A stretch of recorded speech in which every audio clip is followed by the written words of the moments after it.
We now welcome in one of the more beloved Yankees in history, I think. Number 33, Swisher, Nick Swisher. What's going on, baby? Oh man, bro, what an intro, bro. I appreciate that. In history, bro? Are you sure? I think you sure? gotta be. I mean, at least you're talking to a bunch of 25, 26-year-olds. So for us, I mean, you shoot right to the top. Let's go, bro. I'm ready. I don't know who else tops you, to be honest. Like, I mean, there's a few guys right now in the running of the current team who might maybe down the road, but right now, I mean, I've never heard anybody be like, "Oh man, I really don't like that Nick Swisher guy." Yeah, I mean, nobody will ever say that. I mean, tell you what, man. Just Sorry. to be able to just kind of like to have been there and experience exactly what New York has to offer, bro. It's like I feel like I was one of the lucky ones. You know what I mean? Yeah, I mean, I don't think anyone has ever like taken on New York and embraced it and like kind of turned a career around quite like you did, dude. So like that's like, I don't know, it's very rare like for someone to just really thrive in New York like you did. We saw obviously with CC, but like you really put your hat on, and it was well, you know what I'm saying. Like they say, like it takes a special type of person to be able to play in New York, and maybe that was just in my DNA makeup. I feel like there was such a good, unbelievable relationship that was gained so early within myself and the fans and the overall organization, bro. I can't even tell you how long I cried when I had to go somewhere else, bro, at the end of all of it. But I tell you what, man, to be able to spend those 4 years, man, to win a World Series, to experience everything that New York City has to offer, baby, I feel like I was one of the lucky guys. Yeah, absolutely. So we'll get into all that. We'll start with obviously the situation we're in, this quarantine. Right before you came on, me, Marty, and Tommy were having just like, this has to end. Like, we can't do this anymore. Like it was so depressing. And you come on with this ray of sunshine. You're just having a blast. And it's like, how is your quarantine, man? Are you thriving in this situation? Bro, I feel like I'm living my best life, dog. I feel like I'm living my best life. I feel like, I think that when something like this happens, you do a lot of thinking, right? I mean, there's not a whole lot of things that you're able to do. And so for myself, it's kind of been a good process, a good time to kind of look back, reflect, kind of see exactly what you can do moving forward.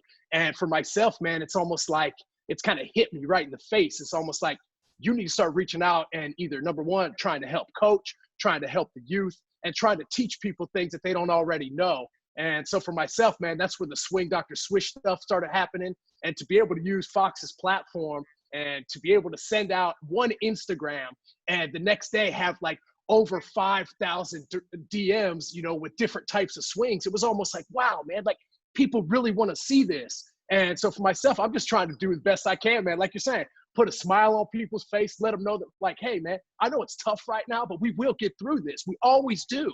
Anytime something bad happens, we always pull together, man, and things are always stronger on the backside. So for myself, man, I can't remember last time I've been in the same place for 3 weeks, bro. Yeah. I mean, like, I haven't had dinner with my family this many times in my entire life. So for a guy like me that's used to traveling all the time, to be able to be home and to be able to be a father and to try and, continue to keep gaining that relationship with my daughters, boys. Like, I'm living my best life, bro. Like, I'm enjoying this. We got to be the most positive person in all of quarantine in the United States. Yes. Before we start, man, I said I was watching your your swing. First of all, entertaining as hell. And second of all, I am going to, right after this, DM you my swing. Because I want to see it, dog. I want to see as these guys know, I played college baseball. I have to tell everybody every chance he gets. Have to tell everybody who I played college baseball. I am sending you my swing right after this. Well, I think it's crazy, because it's unbelievable how many, like the different ages that I've been sent swings of, right? It's everyone from a 6-year-old softball player to a 6-year-old baseball player, all the way. You had an unbelievable swing. Yeah, right? Yeah. And then, like, it was the best swing I've seen so far, bro. No doubt.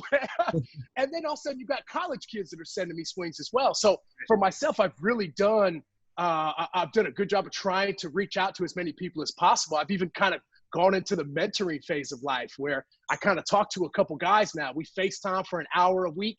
And most of the time I'm beginning to realize it's not even necessarily about baseball. It's kind of about life, like what you're going through. I think it all just depends on what sort of age you're at, because I can reach that 6-year-old and I can pump him up and make him feel like the greatest baseball player ever.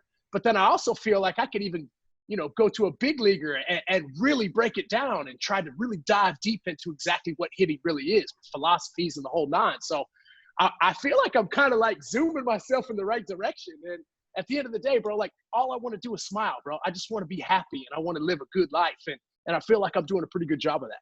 Yeah, 100%. So obviously baseball right now, current baseball is just thrown through a loop. No one knows what to do. Yeah. No one knows when we're starting again, if we're starting again. Right. Put yourself in the shoes of like, let's say, your prime, Right. and you're in this situation. Like, what would you be doing? Like, how confused and messed up would you be right now? Big time, man. I've been able to reach out to a bunch of our minor league guys that we have in the organization and check in on those guys to see exactly how they're doing. Because big league guys aside, think about the minor league guys that aren't getting paid shit, right? Like they're not making a thing. And these guys are just in limbo on trying to figure out like, hey, do I go back home to the Dominican Republic, right? It's not like they can just drive home. Like there's so many more things that this is affected by. And even for myself being a special advisor, looking at it on the front office side, how about our amateur scouting right now? How are we supposed to scout these kids moving forward, right? Like, what about that kid that was a junior? He was really starting to make that charge, you know what I'm saying? Turning into a senior, and all of a sudden his senior year gets cut off. That's crazy. Right? Like, yeah. It's unbelievable, man. Like, think about the things like, what about the draft? What's going to happen with the draft? You can't buy players as much anymore. Right. You have to build them from within.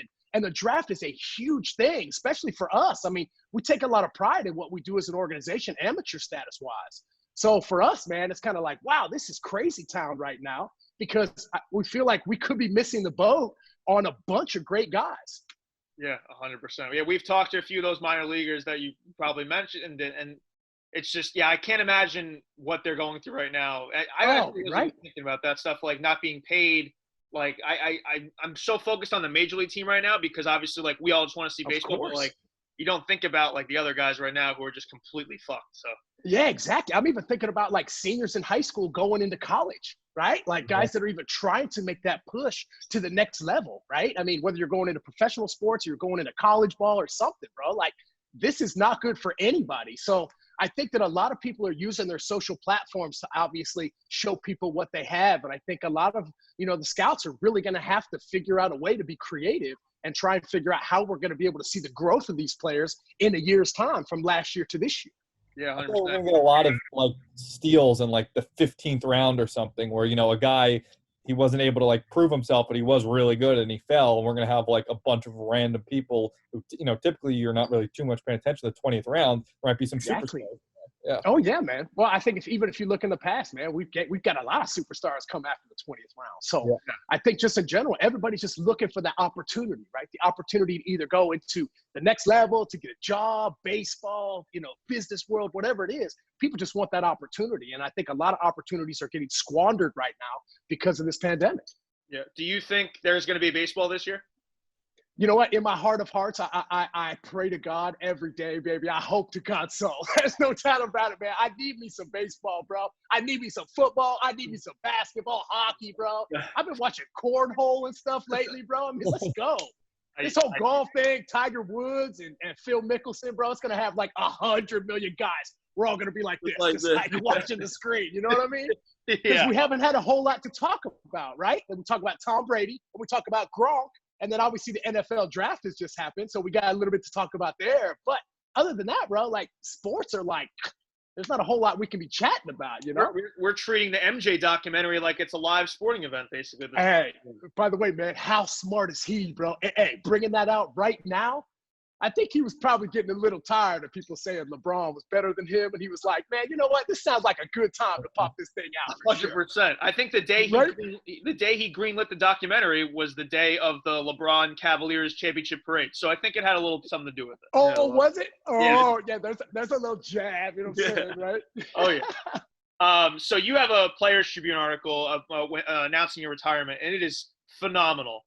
And there's a story in the beginning about you playing softball, and I just want you to get into that a little bit because there's no story I think that describes you more better than that story. Well, I tell you what, man, it's like I feel like I'm a little kid. I feel like I still am. I feel like I've just been blessed to have a passion for something in life, and for me, it just happened to be baseball. For my daughters, it's not even close to that, but if it is for something else. But for myself, I was able to love something so much that I just wanted to do it so much, and I was blessed for that because I wasn't talented like everybody else. So I had to work harder than everyone else to try and get to that level, So for myself, man, I retire. I'm thinking of cool ways that I can tell people I'm retiring because I want people to know, like, hey, this isn't the end of my life, man. It's the beginning of a next chapter for me, bro. Because I'm gonna try and kick ass in my second career the same way I tried to kick ass in my first career. So for myself, bro, I'm like, man, I got into a little softball league, right? And it was cool because I was kind of scruffy like I am now. You know what I'm saying? I got my hat on backwards, right? And I feel good because I'm like, wow, man, this thing is slow, bro. And it's just like sitting there. And I'm just ready, right? And so for myself, I got up the first at bat, right? Hit a bomb, right? Come around. Catcher's like, wow, man, like that's a really good swing right there. You know? I'm like, hey, bro, I'm working on it, man. It's like a work in progress. But like you're saying, that first play when I was in the outfield, it was almost like I felt like I was somewhere else. And I remember, bro, it was a ball straight to my right, man, and I got a great beat on it, bro. Now, let's be honest. We've all played softball in parks, and they're not exactly the most plush areas. Right. But, baby, I didn't care, bro. I let it eat, bro. I had full extension laid out, bro. And you know when you dive and you just know when everything is just ripped to shreds on the inside. You just know it, right? Especially, whether it's a floor burn, whether it's a turf burn, or whatever it is, you know that something's not right. And so for myself, man, I knew it, but that feeling just took me back to a great place in my life. And so for myself, man, I just tried to go out there and keep grinding, bro, keep playing. And, hey, softball's not as easy as what it looks, though. You know what I mean? Like, especially when you cap home runs, that's all I'm trying to do, bro. I'm trying to go deep, bro. Launch angle for sure, bro, all day. Can you imagine being hungover, going to men's softball Sunday morning, and Nick Swisher just bombing home runs? I tell you what, man, it's crazy. It's like, but I tell you what, those guys have so much fun, right? Like that's their weekly, like, you know, that's the way to get out away from everything. So those guys take it serious. Yeah, and I really appreciate that, you know. Yeah. When did you reveal to them that you are Nick Swisher? Because you kept it a secret at first, right? Yeah, until the end of the game. And then finally, I kind of took my hat off because I was trying to stay as low key as possible, bro, which is hard for a guy like me, you know. So finally, at the end of the game, man, I start high-fiving my guys because I'm like, man, we just went past, bro. What a hell of a game. And finally, the catcher's like, are you Nick Swisher? And I'm like, hey, what's up, baby? How you doing? Good to see you, man. Called like the whole league, being like, hey, man, want everyone to know that they got a professional baseball player on their softball team. Oh, what a narc. That's what I said, bro. Snitches get stitches, bro. Come on, kid. Gee, so man, no one recognized you at all throughout the whole game? How do you, like, even, like, you don't have to look at you. I can hear you and be like, oh, I mean, Nick Swisher, you can't No, bro. I know. I don't know what to tell you, bro. Maybe there's not a bunch of baseball fans over there playing softball for sure. Yeah, they got exposed there. That's hilarious. So another thing we got to talk about here that you also mentioned in that Players Tribune article is the call you get from Brian Cashman the moment you're traded to the Yankees. So you had just finished the 2008 season with the White Sox. Didn't go the way you wanted, obviously. And of course. You were hitting a little bit of a low, and then all of a sudden – Check the numbers, bro. Check the numbers for sure. Yeah. But you're given this second life, this lifeline by Brian Cashman. So what is that phone call like when you find out you're going to be a Yankee?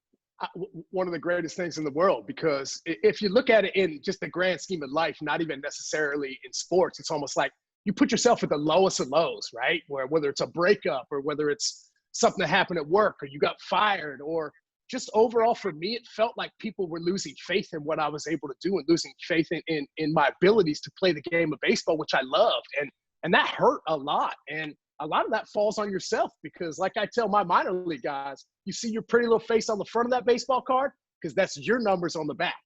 So at the end of the day, man, you got to look at yourself in the mirror and say, like, hey, is this who I am?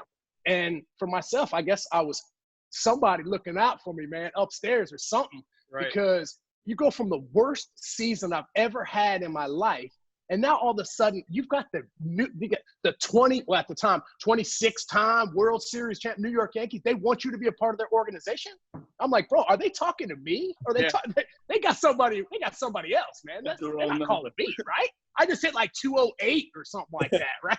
Like, miserable. Played horrible defense, was overweight, bro. Just a bad season for myself. But that love and that when Cash was like, hey, man, we know you're a lot better than that.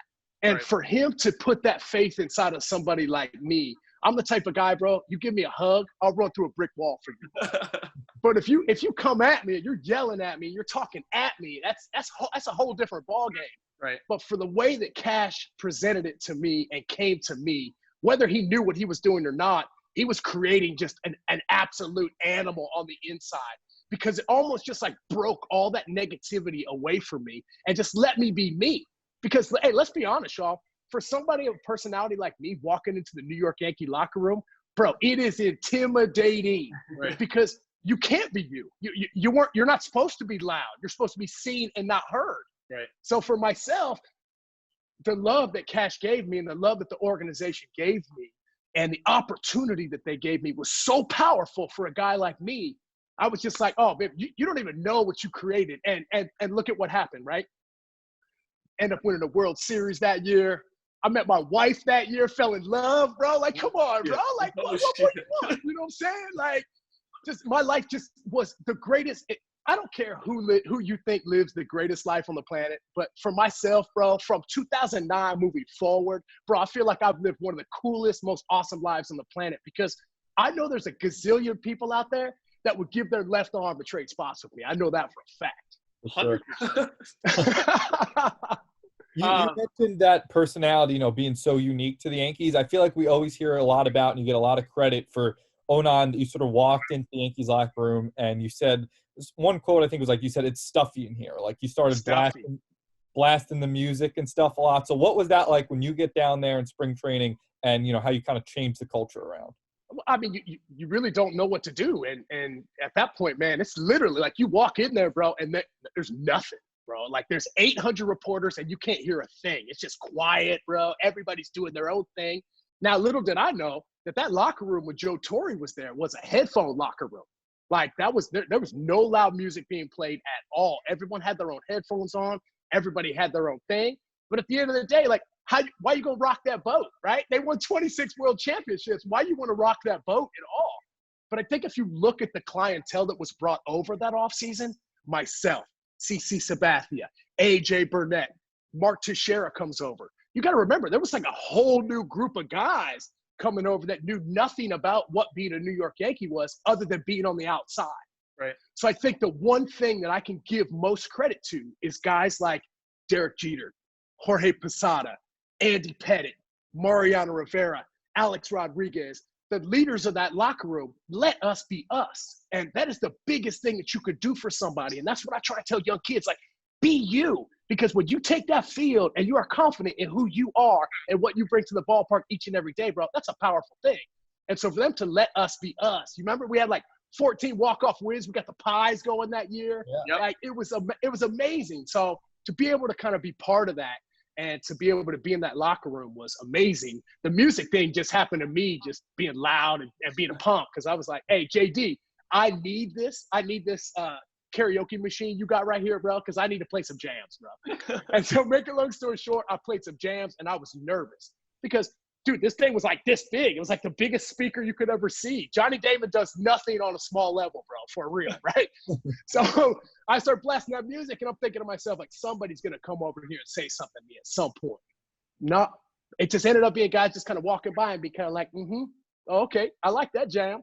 Like, and then from there, yeah, it was kind of like, because we were all still getting to know each other, man. Like when you get brought into a brand new locker room, there's a lot of relationship building that needs to happen. And throughout that season, man, that was probably one of the closer teams that I've ever been part of, other than my rookie year when I was with the A's and we were all like 22 years old, bro, just trying to figure everything out.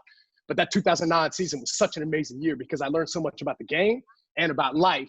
And obviously, bro, something happened, man, because I'm still working for the Yankees, bro. So it's like, I'm not going anywhere, bro. I'm going to be here. I'm going to be like Stump Merrill, bro. I'm going to be part of the organization until I'm like 100, bro. No doubt. What were the songs that you were like, I got to impress people? What were the first few songs you played? I'm trying to remember, bro. I mean, 09, I'm trying to think what was hot back then, man. You know what I mean? I don't even remember. Getting the aux in a car with your friends or like at a party and you can't disappoint people. Yeah, think about exactly that. Right. You just chose the wrong songs. Like, we didn't win the World Series that year. Yeah. Exactly, right? Like, hey, man, so lucky. Whatever we had on that playlist, was that the iPhones with the circle back in the day, bro? Yeah, they still had the probably. circle? Yeah, I remember that. Jesus. What is that first encounter like with Derek Jeter? Because, like, this is Derek Jeter, and you're walking in there and you're obviously bringing this new this new energy there. Yeah. So you got to be nervous as shit, like when Derek Jeter. Oh, because I approach Derek Jeter the way you would approach Derek Jeter. Just like, you know what I mean? Like, whatever you need, man. You need me to spit shine them shoes, bro. You need me to do that because it's Derek Jeter, bro. It's like, come on. I mean, what more needs to be said? If I say the number 2, who you think of? Right. You don't think of nobody else. In any other sport, you think of the captain. Right. And he earned that. And I think it's such a powerful thing to earn something. And for him, man, he earned that C on his chest, bro, and he wore it with pride, and he did it right, man. Yeah, everyone thinks of him, though, I feel like, as this, like, stoic guy, this leader, you know, whatever. But, like, he had to been, like, loose in the clubhouse a little bit. So, like, what kind of things did you realize there where, like, he's a little different? Just great, man. Just like I've never been around a better professional in my life, right? From the moment he showed up to the ballpark to the moment that he went home, he was so regimented on everything he did. And I learned a lot from that because, bro, I'm all over the place, man. It's hard to keep me in one general direction. But for him, he taught me, like, hey, man, it's all about the work. And he's the type of guy, he don't need to tell you what he's doing. All you need to do is just watch. And it's so easy to follow somebody like that. It's like I say for the New York Yankees now, when the best player on your team is the hardest worker, that's a great thing to have. And for us, in 2009, we had that with Derek Jeter. And 2019, we have that with Aaron Judge. So it's cool to be able to see that has continued to keep that locker room going because it's easy to keep things in check in that locker room because you got the pinstripes on, right? It's easy. You know what uniform you're putting on every day. It doesn't say anything else other than an NY, bro, right here on your chest, and it feels good, bro.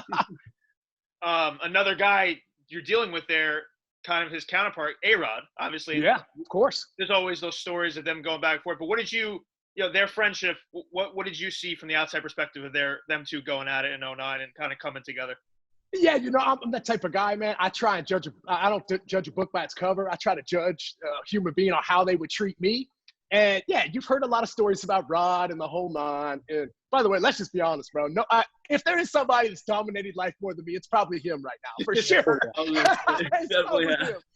Yeah, but I think, you know, when you go in there, it's such a business-like atmosphere in that locker room. And for myself, I got to know Rod on the inside, right? I got to know him at dinner when you don't get to see him, right? Right. And so for myself, the relationship that him and I gained throughout the years and still have to today was powerful and strong. Yeah, you're going to have your arguments about things. You're not always going to agree upon everything.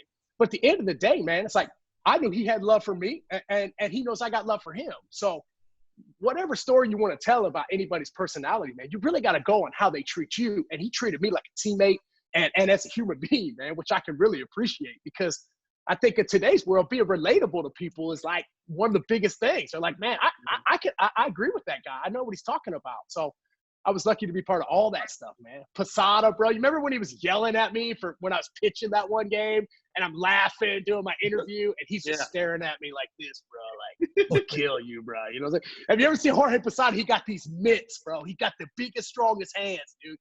And so I was like, man, bro, I better zip it up. But yeah, I was really happy to pitch, and I never want to do it again. That was something I was just going to bring up was you coming into that game in Tampa. This is your first week with the Yankees.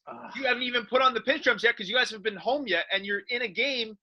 Like, what the fuck is going on there? Bro.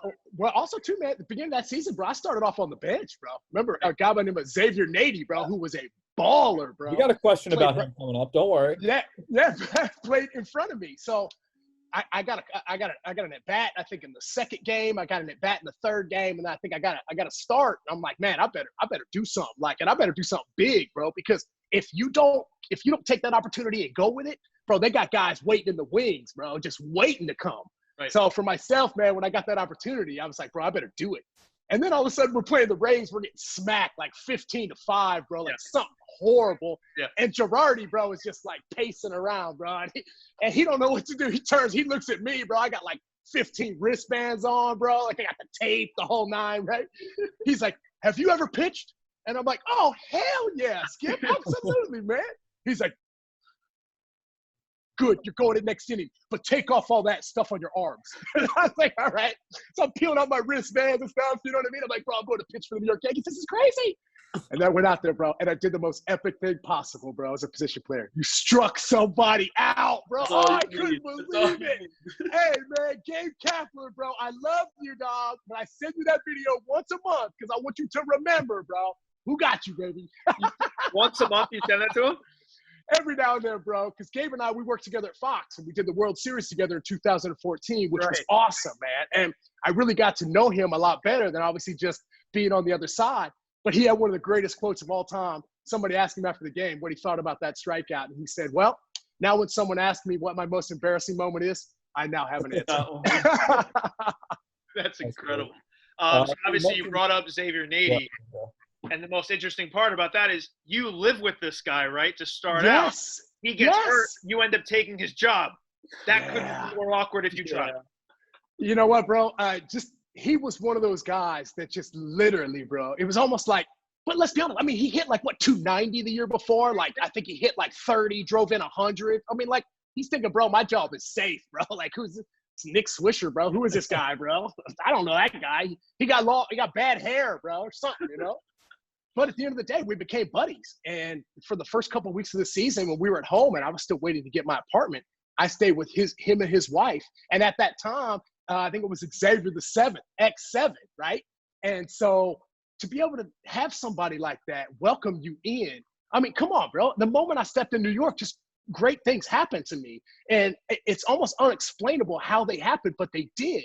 And so for myself, the love that I get when I speak on New York and the Yankees, man, you can see where it comes from. All the things that have happened to me and the people that have helped me along the way get to where I wanted to go is out of control. So for myself to be able to be part of him and his family's life, bro, I'd be on the couch with no shirt on, bro. His wife come home, bro. I'd be like, what am I doing, bro? I'm a grown-ass man, bro. Get your own apartment. You know what I'm saying? So I finally did, but you know, for him to be able to reach out like that, I mean, obviously he didn't know he was going to get injured like that. I mean, one throw, bro, Tommy, and that's the part of the game that's tough because great guys like that, you want them to be around. And as bad as it was for somebody like that, you know, I mean, I guess on a selfish note, I was like, here it is, man. Here's my shot. Here's my time. Take advantage of this because like you're saying, man, they got boys waiting in the wings. Because if you don't get it done, I can promise you, man, the New York Yankees will find somebody else too. Yeah.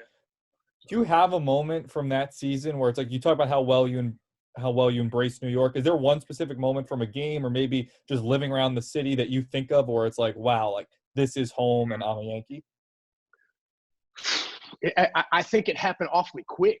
And the only reason why I say that is because for myself, I got off to a blazing jump. I think I was player of the month in April. And that helps so much because obviously when you're going to a new place and a new home, you want to try to impress them as much as possible. And for myself, I never worried about my personality side of it because that's just who I am, bro. Like what you see is what you get. But the playing wise, the numbers wise, you wanted to go there. You want to let people know you want to win just like everybody else.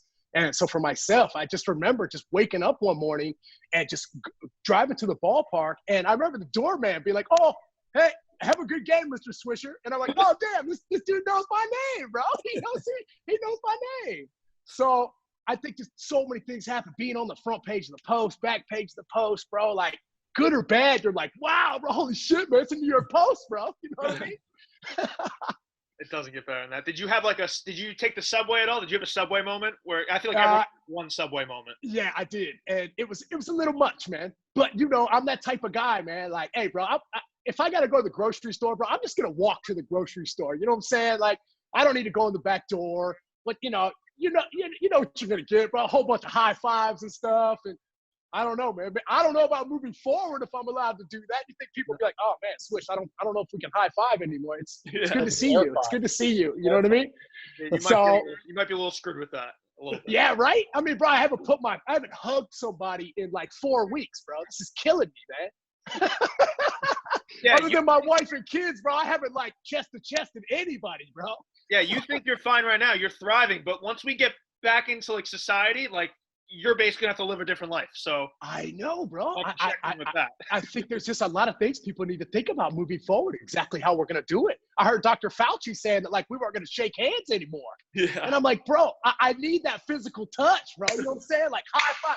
forearm bashes, like all that stuff. I need it, bro. You know what I'm As saying? someone who really struggles with daps, I'm glad this wasn't in person. Whenever we meet a player, they try to dap me up, and I just make a fool out of myself. I'm just way too. So if we could ban that, I'd actually be pretty okay with it. Yeah, bro. I mean, hey, Tommy, bro. Hey, we'll get whatever you need, baby. We'll figure out something cool moving forward, bro. Handshake, maybe a wave from 6 feet away. That's more my. Yeah, you know what I'm saying? Like, hey, man, hey, maybe we can do a bow. Yeah, you know what that's I'm saying? it, Like, yeah. hey, you know what I'm saying? Like maybe a little foot five or something, maybe. Yeah. I just picture you. I picture you going through a grocery store in 2009 and just doing forearm bumps with like just random people, like who didn't even know who you were. And they're just like, "Yo, what's going on? Just got some gravy. What's going on?" Crazy. That's right, man. This mac and cheese is the jam, bro. Let's go. Wait, so I could be wrong here, but were you on How I Met Your Mother? Yes. How the hell? Were you an actor now? I've totally forgot about that. I was like, how was that? Well, this is how it happened, man. So, as like you're saying, man, 2009, man, that's when I met my wife, right? Yeah. And so all of a sudden we meet, right? The season happens. We win the World Series. That off season, she's like, hey, I'm going back to Los Angeles. I'm like, okay, I'm going to go with her at the time. She had a house, bro. I'm like, oh, man, dude, she's an actress. She got her own money, bro. Yeah, another like, place to stay. She got a house. I mean, let's go, So next thing you know, we go back, and I'd never been on set before. And she was doing an episode of How I Met Your Mother the week prior.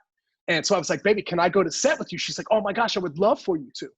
Now, it just so happens that Pam Fryman is a great friend of ours, and she was directing at the time. So we go there, Joe goes to set, and I'm walking behind her as we're walking in. I turn and look to the side, and literally, bro, there were like 10 people wearing like New York Yankee hats, right? And it happened to be all the writers of the show. Well, all of a sudden, bro, they see me and they're like, oh my God, Swish, man, what's up, y'all? And I'm like, oh man, what's happening, everybody? You know what I'm saying, right? Like, going on, doing our thing. And then all of a sudden, we just started rapping. And then all of a sudden, a 15-minute conversation, they say, hey, do you want to be on the show? I'm like, hell yeah, I want to be on the show. But it's like the greatest show ever, right? I'm like, absolutely. So like, man, we're going to write you in. And so literally that next week, I came in on the show. And by the way, tell me that episode wasn't legit, right? Jim Nance is the shit, bro. It's fire, bro. That episode is fire, bro. Because I tell you what, I'm sure there are a couple people that really happened to, maybe. Yeah. I was like, I just told it, like, you're just hanging out. And they're like, hey, you want to be on? You think? Hey, bro, it's like when they asked me if I wanted to do an album, bro, and sing on an album. I'm like, oh, hell yeah, bro. I mean, when are you going to get asked to do an album? You know what I'm saying? That's what happens when you win a World Series with the New York fucking Yankees. Hey, babe, tell me about it, cuz. Tell me about it, bro. Also, I just got to say, you mentioned your wife. She's also an actress. I got to be one of the few 23-year-old males out there who's a huge Reba fan. I love Joe Reba. Hey, I used to watch it with my grandma and great aunt when I was like 12 in her apartment. Hey, man. By the way, man, Reba's still killing it, bro. Still killing it. Yeah. I'm telling you what, man. I mean, wow. Just to be able to be part of an iconic show like that, because that was back when like TV was like wholesome and stuff. You know what I mean? Like where you could like have the TV on with your kids in the back and you didn't worry about it, And so I know that Joe was so blessed and so proud to be part of that show because a lot of people still remember her from that. Yeah, I remember when you guys started dating. I was like, oh shit! Like one of my favorite players from the Yankees is dating an actress from one of my favorite shows. Because, hey, I said the same thing. I said, bro, is that the girl from Reba? And my buddy was like, oh, yeah. I said, yeah, let's go. Let's go. The wife is just more talented than you. You got to accept it. Hey, baby, it's why we always marry up, homie. Yes. Always marry up, bro. Don't marry here, bro. Marry up. You know what I'm saying? What a movie The Internship was. It's great. Right? Unbelievable.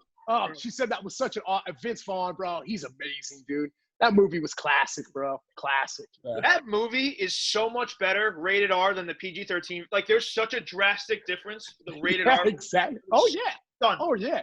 Well, at the end of the day, man, Vince Vaughn, bro, he's ad-libbing a lot of that, right? Yeah. It's just kind of like, hey, here's a baseline of what I'm going to say, and then I'm going to say whatever the fuck I want to say. You know what I'm saying? Because he's that type of guy. He's so good, and he's so good on his feet that when you watch it work, it's unbelievable, man. It's crazy. Yeah, 100%. Going back a little bit to the 2009 season, the turning point I feel like may have been this closed door meeting with Cashman in Atlanta. Yeah.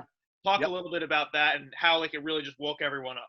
Yeah, I think it's kind of it's been documented a lot, and for Cash to come down to the locker room and talk to the team like that, that's not something he does. right? Cash is kind of, he's on the inside, but at the end of the day, man, like that's not what he does. That's not his style.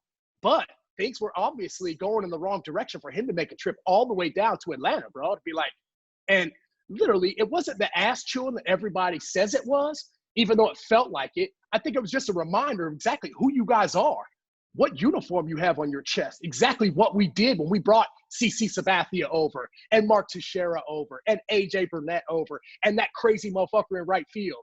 You know what I mean? It was almost just like, it was a reminder of exactly who we were and what type of team we were. And if you go back to that series, I mean, we had a great comeback. Rod hit a grand slam. I think he broke the record for most grand slams, I think, or something when we were there.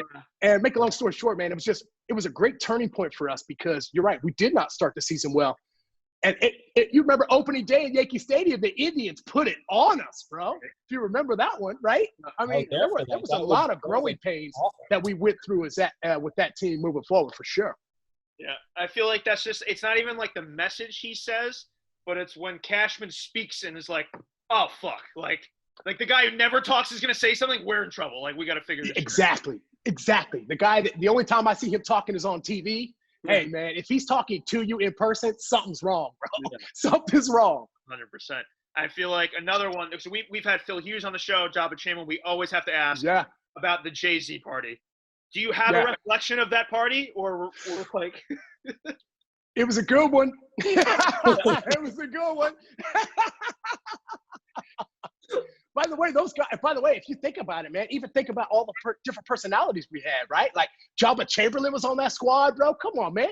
That's when he was throwing like a gazillion, bro, like punching people out, doing the little shake thing he did, Yeah. I mean, Phil, it was like such a great squad because the youth was really starting to come up. And you also had the core four guys that were still there that were holding guard, which is awesome. Do you think there's ever been a dumber decision made than Phil Hughes trying to dunk on Jay-Z? Well, I tell you what, man, we all make mistakes in life. You know what I'm saying, right? That's a big mistake. Sometimes they are bigger mistakes than others, That's incredible.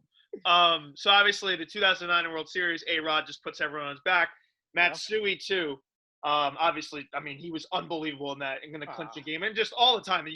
He's actually one of my favorite. Like when people say, who's your favorite Yankee? Everyone says Derek Jeter. And obviously Derek Jeter's right at the top. But if you don't say Hideki Matsui in that conversation, like, I mean, you don't know the Yankees, bro. Because if you don't say Hideki Matsui, you don't know the history of the New York Yankees, right? You don't know exactly who Godzilla was, right? Everybody knows who Ichiro is. Hey, Godzilla's bigger, bro.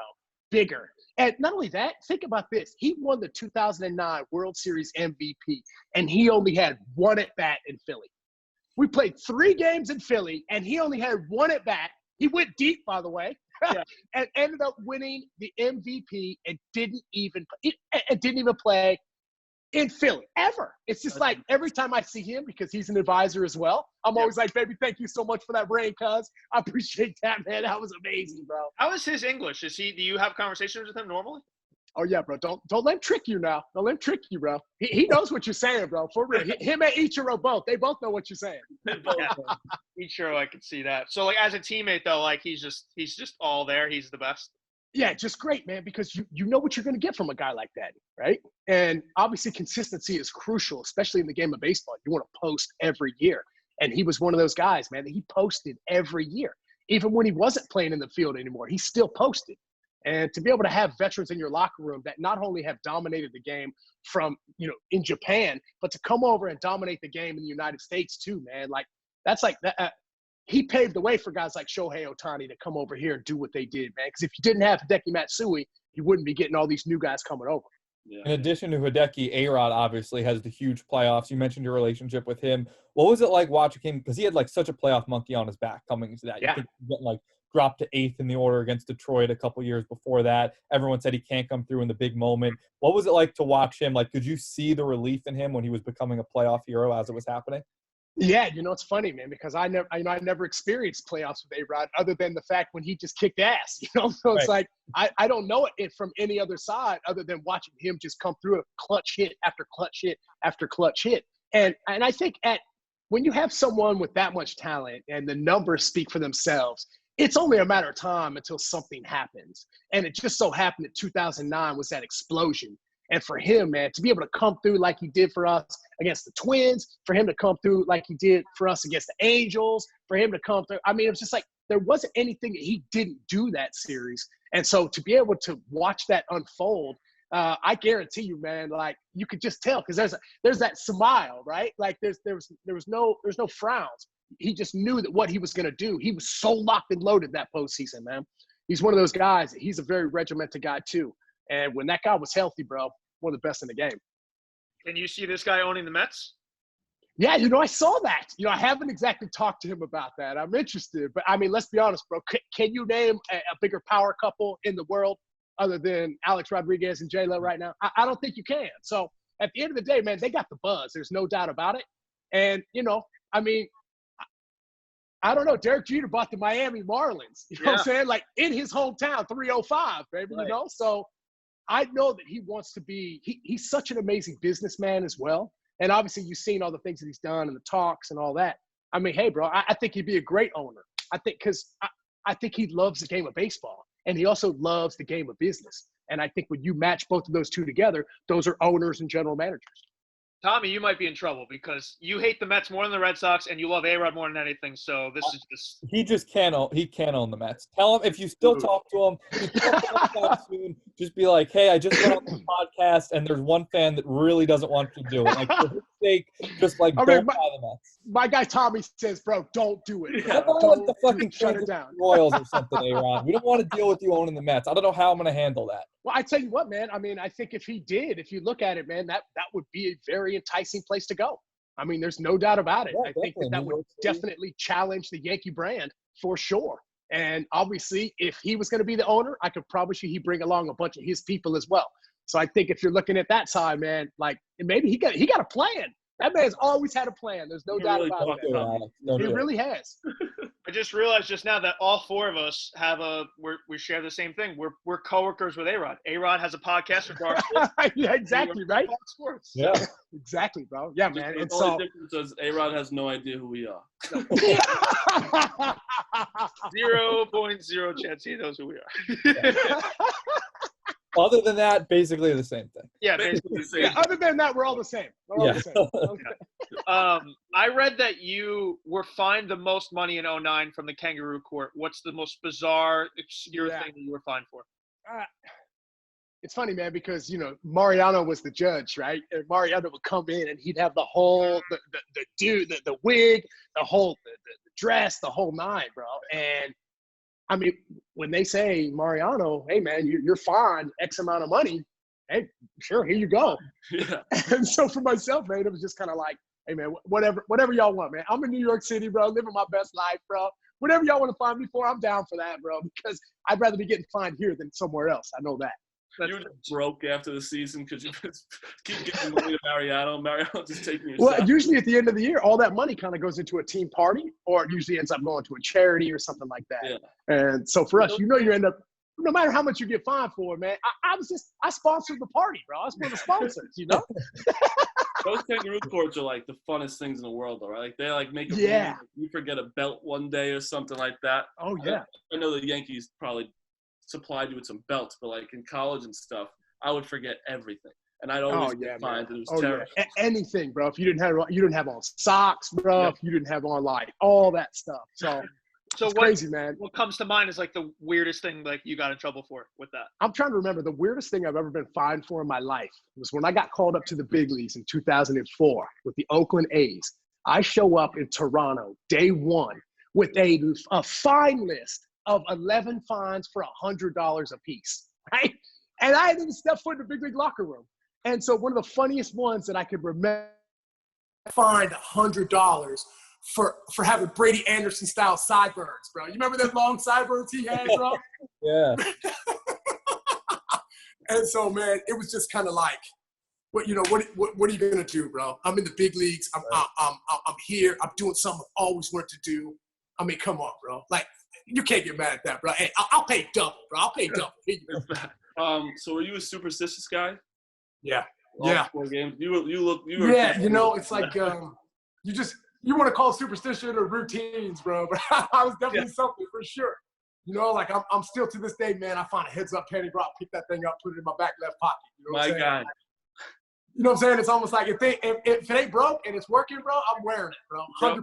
I don't care what it smells like, what it looks like, bro. If it's putting up numbers and giving me knocks, I'm wearing it, bro, for real. Bro, I got a tour from Yankee Stadium once. I took dirt from the field and just carried around me for the rest of my time. Oh, yeah? I never let it go. Oh, bro, 100%, man. You know, my biggest thing was being a switch hitter. You know, you always try to put yourself in that right mindset of exactly what side of the plate you're going to be hitting from. And so for myself, what I would always do when I would get ready for the games or ready for batting practice, whatever side I was hitting from that day, I would put that sock on first, right? So if I was hitting right-handed that day, I'd put everything on the right side first and then the left side. You know what I'm saying? Yeah. And then vice versa if I was hitting left-handed. I love But that. that's just because I'm a little quirky anyways, bro. No, that's exactly why you did well. That's the only reason why you did well. I'm like, man, you got to do something, bro. Yeah, it had nothing to do with your skills. The way you put your socks on. What's the weirdest like slump buster superstition thing you've come across in your career? Well, I mean, we've all heard slump buster stories, bro. There's no doubt about that. We've all heard about those. Yeah. I definitely, I can honestly say that I think I have been part of the greatest slump buster ever, and that is with the golden thong. And I was able to wear that golden thong. And there's not a lot of people that have had the honor of putting that golden thong around everything that they have. And I've been one of those guys, you know what I'm saying, right? Like, I was able to wear that game 3 of the World Series, man. I got benched game 2, and Steve Donahue was like, hey, man, you need this. And he was our assistant trainer at the time. Yeah. And I was like, I need what? I need some fucking hits, bro, is what I need. And he said, no, you need this, bro. And it's this golden thong. It's just dangling, bro. And I'm like, oh, my gosh. It was almost like like that was the moment, right? Because it's a real story. It's a real thing. Yeah. And I don't know if you remember, right, but I went from having one of the worst postseasons. All of a sudden, game 3, bro, I go 2 for 4 with a double and a homer.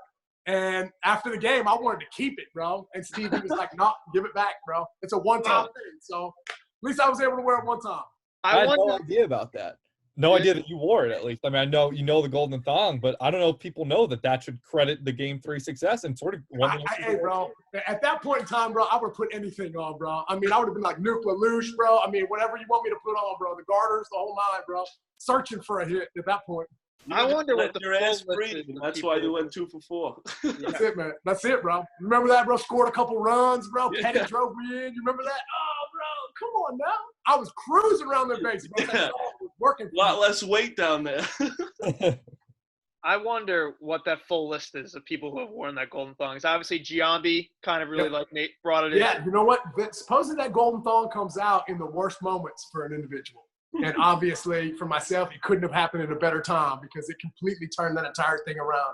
Obviously, we win game 3 because if you remember, game 1, Cliff Lee put it on us, bro. Right. I still don't remember who was hitting, but remember he popped that ball up and he caught it like this, like right in his hand on the Such mound. an asshole. Oh, right? You remember that? Oh, It yeah. was just like a slap in the face, bro, for sure.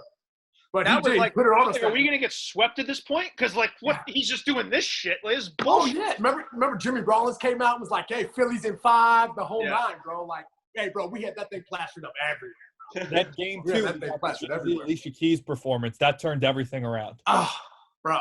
Hey, man, her and JC got out there, bro. That was crazy. Yeah. Crazy. The energy in the stadium was out of control. And that was back like, it was like cold. It was like, it almost kind of had that old Yankee Stadium feel. You know what I'm saying? It was almost like at that moment, all the old Yankee Stadium ghosts came over to the new stadium. And, bro, come on, man. Alicia Keys, bro, let's go, bro. Jay-Z, come on, bro. This is one of the I coolest recently things ever. I rewatched that whole series during quarantine because I had nothing else to do. I don't know why you guys kept pitching to Chase Utley. I've never seen someone bro. home. What do you do? Chase Utley. Him and Jason Worth, both of them, bro. Chase I mean, Utley what homered he hit, like, every he- at bat. It was crazy. He hit like 5 home runs or something that series or something crazy? Every time he got up, he had a home run. It was unbelievable. Oh, bro. Well, I remember Every time he came to the DeMarco bat, Marte. I did one of these. Yeah. Uh-oh. You Got know whiplash what I in mean? your neck. Just- Damaso Marte became a hero that series, right? He was shooting down Ryan Howard. Yeah. Oh yeah, bro. That was huge, man. Well, that was like kind of like that was almost kind of like right at the end for Ryan at that point, bro. Because that dude right there, bro, he hit balls into the stratosphere. Yeah. He was just one of those guys. They had so many powerful guys in that lineup. They had, I mean, Pedro Feliz was breaking that series. I mean, Jason Worth was doing his thing. It's right before he got that 126. Right. Man, that squad was good. Cliff Lee, jeez. And, man, when we pulled it off, bro, it was in the cards for us, man. It was in our cards. What was your favorite part of the celebration after the winning the World Series? So I can honestly, the coolest part of the celebration was the sound of the stadium when that last ground ball, that jam job out of Victorino, right to Cano over to Teixeira. And all of a sudden, bro, it's almost like I've got goosebumps, bro, everywhere, man. I feel it all over my body.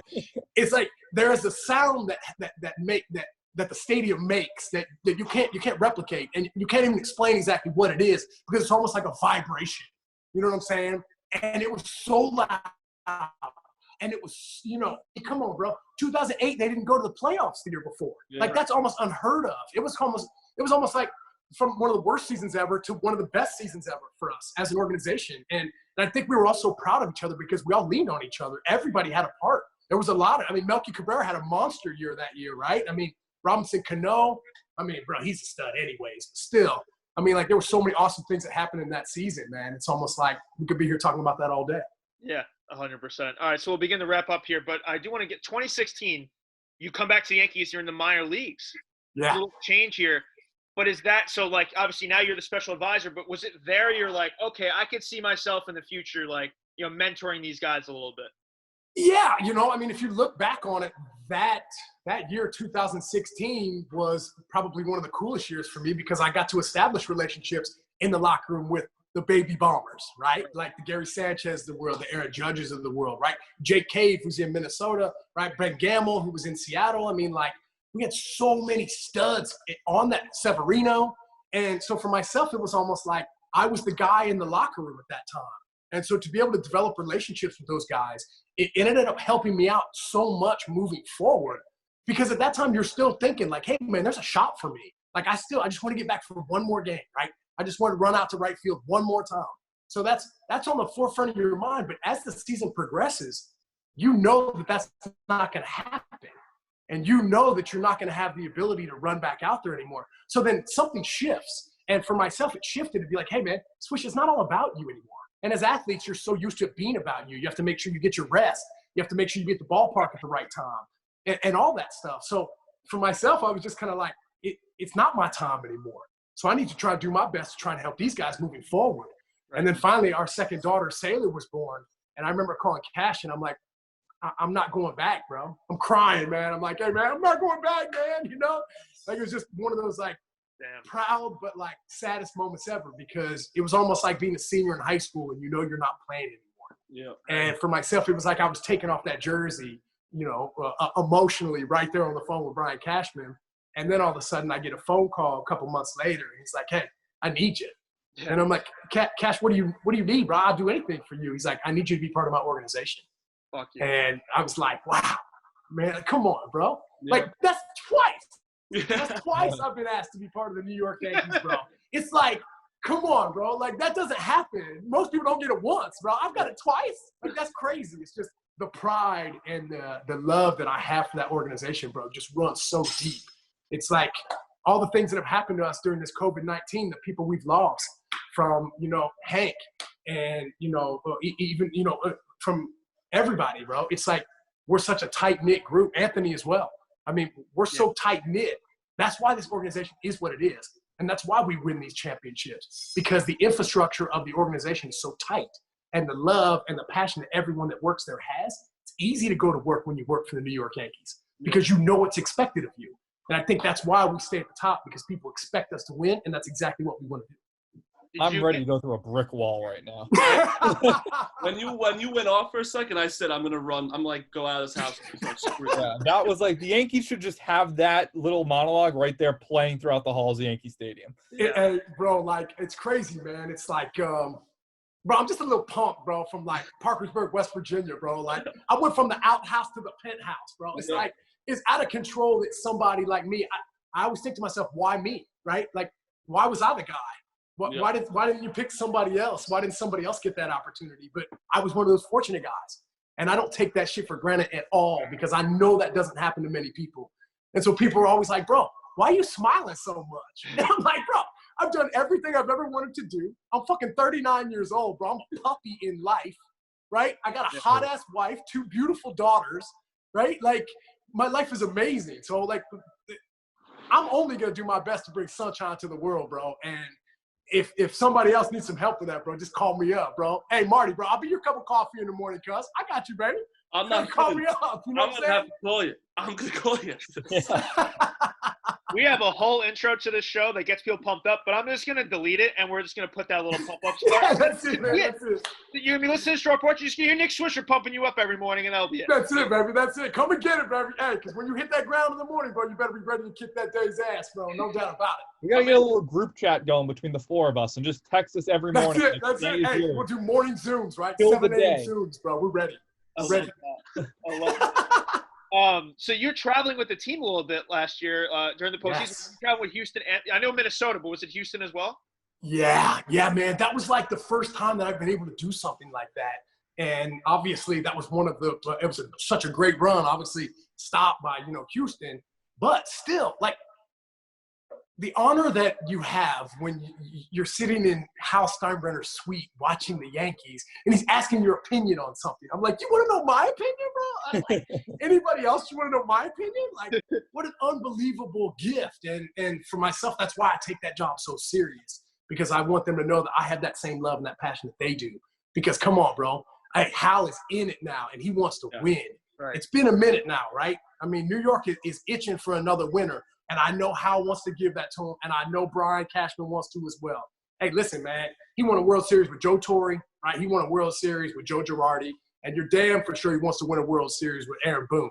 So to be able to have 3 great managers like that under his belt during the time that he's been there as a general manager, bro, come on, 20 years as a general manager for the New York Yankees? Wow. Come on, bro. Like, that is a hot seat. Your ass is hot all the time, Yeah. So for myself to be able to work for a man like that and to learn from a man like that, that's only going to help me moving forward in whatever I want to do baseball-wise. Yeah. Even though we were really sad to see you go to the Indians, we have to thank you because we realized that the draft pick we got for you was Aaron Judge. Oh, bro. Hey, I'm the gift to keep on giving, baby. Still always give it to the Yankees, no matter what. Still give it to the Yankees, bro, for real. Have you talked to him at all about that? Have you and Judge, have you gone up to him and been like, hey, you're welcome? Yeah. Oh, yeah. Oh, but you know what, man? Me and Judge, matter of fact, he just had his birthday the other day, man. I'm just on the phone with him. That's somebody I've kept in touch with, man. He's just – I guess I'm more proud of him as the way he's handled himself as a human being, even more than I have how he has as a player.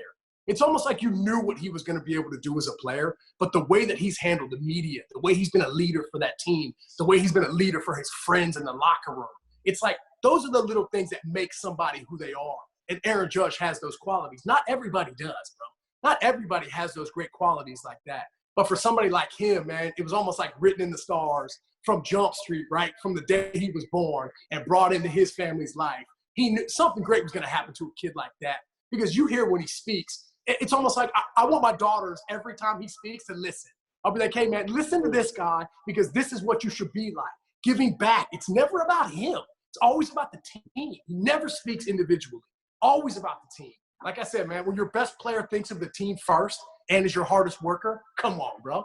I mean, it's like you're a lucky organization. I'm not gonna act like I know him, but I was out with him one time. He didn't know who I was. He thought I was Aaron Sanchez from the Blue Jays. But he was literally just hanging out and like the nicest guy in the world. He came over to the table. He's like, just asked if we need anything. I was like, dude, I will do whatever you need. Like, there's nothing to do. Like, he didn't even act like he was the best player in the world. Oh, bro. I mean, let's be honest, bro. Like, how many other players for the New York Yankees got their own section? Yeah. How many? Like, nobody. No one. One. Number 99, bro. Coming at you, baby. That's some bullshit. You didn't get anything over there. Nah, bro. That's all right, man. Hey, just put my name on one of the seats, man. Maybe maybe put my name on a urinal or something, bro. We'll name you like a hot dog like that, or something. But like that, what you just said there, like, make him the captain. Like, when they win the next World Series, when they win 28, like, he's the captain. Like, for everything you just said, like, that is what I know, like, you can't replace Jeter and all that, and, you know, maybe it is symbolic to have Jeter be the last captain, but, like, when you have a guy like that who you can talk about in that way, that's a captain. That guy I agree. Yeah, I mean, there's no doubt about it, man. I mean, that's definitely been in the talks. I think it's been in the talks for maybe the last year or so. Right. like really saying like, hey, somebody needs to put a C on that man's chest. But at the end of the day, man, that's such an organizational decision. There's a lot of people that have opinions on something like that. And when you're thinking about putting somebody like that in that iconic group of individuals, do I think Aaron Judge has those qualities to do that? 100%. Is it going to happen? I sure do hope so. But moving forward, it's almost like you don't know. And obviously, having the historic Derek Jeter, right? By the way, man, whoever that motherfucker that didn't vote for him was, bro, hey, man, that ain't right. That ain't right, bro. That ain't right. Because you did that on purpose. You did that on purpose, dude. I have a theory that if that guy votes for Jeter and it goes unanimous, nothing bad happens in 2020. He ruined everything. It's almost like Nick Swisher playing the wrong song in 2009, bro. Exactly. Season, bro. You know what I mean? Fuck that guy. God. hey, man, he knows who he is, bro. He knows who he is for sure. Yeah. He gotta be, man. Because at the end of the day, it's like, how amazing would that be? Like Mariano Rivera, Derek Jeter, 2 teammates being unanimously selected to the Hall of Fame. That would be something that no one could ever replicate, right? Unless Shohei Ohtani has a 15-year career and him and Mike Trout do it. You know what I mean? Yeah. Something I realized the other day though was this whole COVID-19 is going to screw up his. I mean, obviously it's the lesser of problems for a lot of people, but his Hall of Fame induction is going to be. I don't even know. Is it going to be a Skype sesh? Like what's going on there? Crazy. I tell you what, man, it's almost like people are going to start to get creative. I mean, I don't know about y'all, man, but I watched every second of the NFL draft, and I really enjoyed it, man. I really did. I think the biggest thing that I enjoyed most about it was to actually get the inside look at where these kids are from. Yep. Right. Like exactly what their homes look like. You know what I'm saying? Like a lot of these kids they don't have a whole lot. And so it's cool to be able to see that because you know that is a life-altering phone call that them boys are getting. And so to be able to like kind of see that firsthand for me, I enjoyed it, man. I thought it went smooth. I thought even the commissioner, he was so excited, bro, because he wasn't getting booed or anything, you know? Yeah. The one thing I didn't like about it is I know that's such an iconic thing to be able to walk across the stage on the NFL draft, and those guys didn't get that opportunity to. Yeah. And I guess on the backside, man, they didn't get to have the parties either, bro. So I was like, they missed out on a couple things, you know? It was a little too depressing. Like, I feel like if you had to get drafted, like, you had to have a tragedy in your life. It was like, okay, ESPN, what are we doing here? A little insane. But obviously, it was – honestly, I needed the draft. I needed those 3 days. I was glued to every single pick. So it was we needed something, bro. I mean, it came at the right time. I mean, obviously, people are talking about lifting a lot of things. But I think for us, man, like sports people, it's almost like, bro, I'm 39 years old, bro, and sports have never shut down, ever. It's crazy to see how this has all happened. It's just like you want everybody to do their part, stay inside. Let's get past this, man, so we can get things rocking and rolling again. Because, hey, man, we need it, bro. We can't sit inside for another couple weeks, bro. Losing my mind. Yeah, do it. Tommy, Marty, you guys have anything else to add? Yeah, I got one last question. One more guy we got to ask you about. We ask about him to everybody, and I feel like you're the best. We finally had him on the show a couple of weeks ago. I feel like he is the reincarnation of you on this current team. Do you know who I'm about to say? I'm waiting to hear it, bro. Tommy Canely? Oh, bro, how awesome is Tommy, bro? Quadzilla, bro. That's my guy. I feel like you two could just be like the best friends in the world. Oh, bro, when me and him are together, it is electric, bro. It is vibrations, dude, for real. Because he's one of those guys, he's like me. He's just, I think at the end of the day, he's just a big kid. He's so happy that he's doing what he's doing. And he works his ass off. And that's the thing that I appreciate most about him. Because, hey, man, even in the struggles he's had, he's worked so hard to get himself better. And he has just kind of drilled himself into the middle of that unbelievable bullpen that we have. Because let's be honest, bro, there ain't a whole lot of bullpens that come around like ours. No. Even losing Dylan to the Mets, we still have one of those bullpens, which is crazy, you know? Yeah. We'll probably get Dylan back if there's no season. They'll just be like, you never even left. No, be like, hey, man, come on back, bro. Hey, we'll take you, dog. We'll take you, man. We'll take that 100-mile-an-hour fastball and that hammer for a curveball, bro. We'll bring it over here. He just did his rehab with the Mets, and then we'll just take him back for the season. Yeah, man, like Kevin Durant, bro. No big deal, bro. We'll take you back, you know? Nick, this was actually incredible. My whole day has changed. I'm feeling a lot positive. Like, just made my entire day. I can't thank you enough for coming on here. Thank you for everything you've done for the Yankees and what you're going to continue to do. And yeah, baby. Hey, you got it, cuz. Hey, man, I really this podcast was. I'm just better as a person now. Yeah, my life outlook has changed. No joke. I love it, man. Hey, man, I can't thank you guys enough for wanting me to be on this, bro. You know me. Let's do this shit again, bro. Because I like this, man. It's easy talking to y'all, man, for real. Yeah, when this is all over, you got to do it in person. Let's do it, man. I'm in, boys. I am in, man. And continued success for you guys, man. Keep kicking ass, bro. You guys are doing great, man. Keep it up. I'm sending you my swing right now. All right, baby. I'm going to check it out, dog. All right. Nick Swisher, everybody. Thanks a lot, man.